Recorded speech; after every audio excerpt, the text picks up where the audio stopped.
The Taliban continues its reign of terror in Afghanistan as it continues to capture more territories. This, of course, being the 10th capital. The Taliban has completed their northeast Afghan blitz as even more cities have fallen. 10 in total now are breaking into the Kandahar Central Jail as well. They've released hundreds of incarcerated prisoners. Taliban claimed on Twitter that the Kandahar jail facility was completely conquered after a long siege. Reports say that hundreds of Afghan forces surrendered to the Taliban and handed over valuable equipment after holding out for days at a military base on the edge of Kunduz. Meanwhile, Pakistan Prime Minister Imran Khan has said that the Taliban will not talk peace as long as Ashraf Ghani remains Afghanistan's president. On Wednesday night, Taliban fighters breached the Kandahar jail and released their fighters and political prisoners. It's not the first time that they freed prisoners from Kandahar jail, also known as Sarposa prison. A similar attack was mounted at the prison complex in 2008 and again in 2011. The development comes in the middle of a rapidly changing scenario in Afghanistan, with the Taliban having captured district after district on Wednesday evening as part of its offensive against President Ashraf Ghani's administration.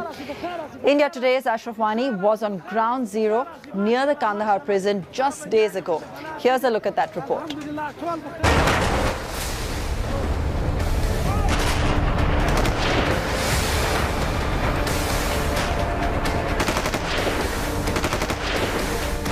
A country in turmoil. Its future uncertain.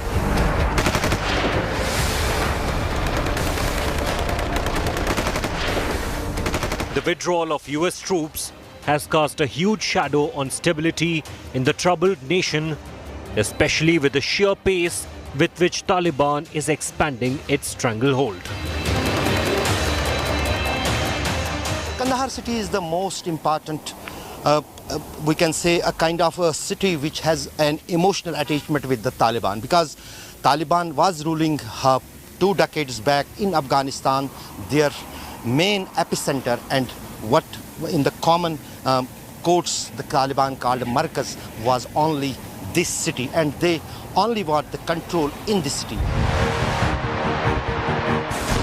The Taliban is just a few kilometers away from Kandahar, Afghanistan's second largest city.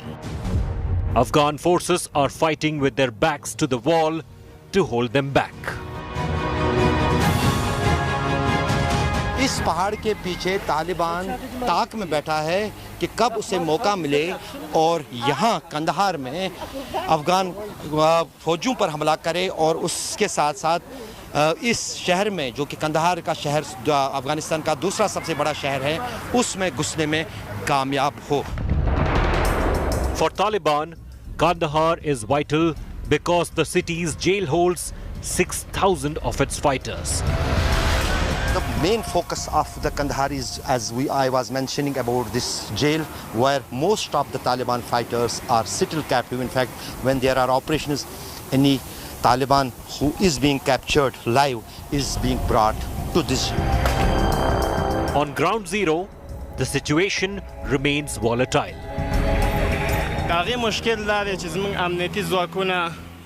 We are ready for a war-like situation.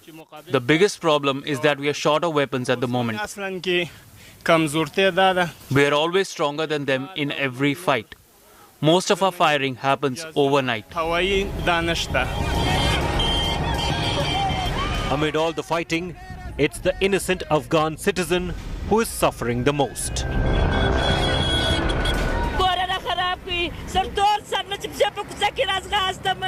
My son was about to be married and Taliban troops attacked my house and killed him. They didn't even spare my husband and people in my locality. Many have fled the city. More are trying to escape. Peace appears to be a distant dream.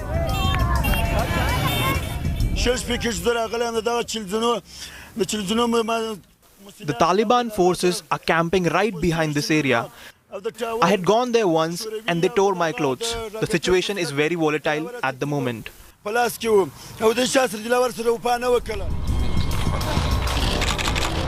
Doha, where negotiators have been meeting since September, talks have failed to yield results. The international community is worried. The two-decade-long conflict only seems to be taking a turn for the worse. With Ashraf Wani in Kandahar, Bureau Report, India Today.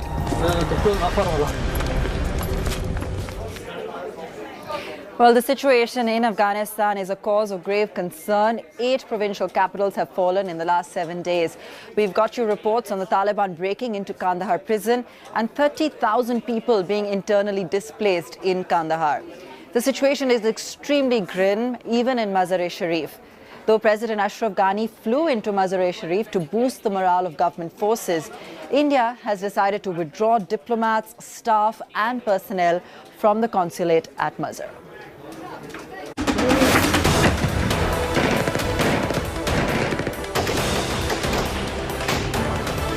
The sight of war, gunfire and bloodshed mars Afghanistan.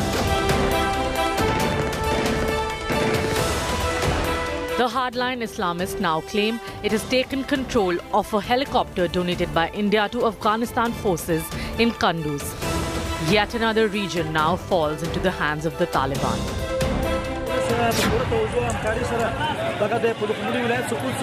Pul-e-Khumri, the capital of the North Province of Baghlanis, is the 7th regional capital to come under the control of the Taliban in just 1 week. According to the European Union, the Taliban now controls 65% of the country after a string of gains in the recent months. The dire situation has forced the Indian government to intervene. New Delhi wants to pull out Indian nationals from Afghanistan and has issued a security advisory for Indians. As per the advisory, as violence escalates, commercial air travel services to many cities and provinces will be discontinued. All Indian nationals visiting or staying or working in Afghanistan are strongly advised to make immediate travel arrangements. Indian companies operating in Afghanistan are strongly advised to withdraw Indian employees. It is essential that Indian media persons must establish contact with the embassy for better assessment of risks. Around 50 Indian diplomats and their staff have returned Wednesday morning from the Indian consulate in Mazar-e-Sharif. This on the day the Afghanistan President Ghani visited the region to review the security situation. The Taliban, which is rapidly advancing, has bold plans. In an exclusive interview to India Today, a member of the Taliban's negotiations team has said they want to oust the current administration in Kabul. We are not negotiation to be part of the Kabul administration. The negotiation is to agree on a new government, on a new political roadmap to replace this administration, a government which will be acceptable to all Afghans. That is the solution. In another worrying report, the US intelligence has warned that Kabul could fall to the resurgent Taliban group within 6 months of them withdrawing troops. With Geeta Mohan, Bureau Report, India Today.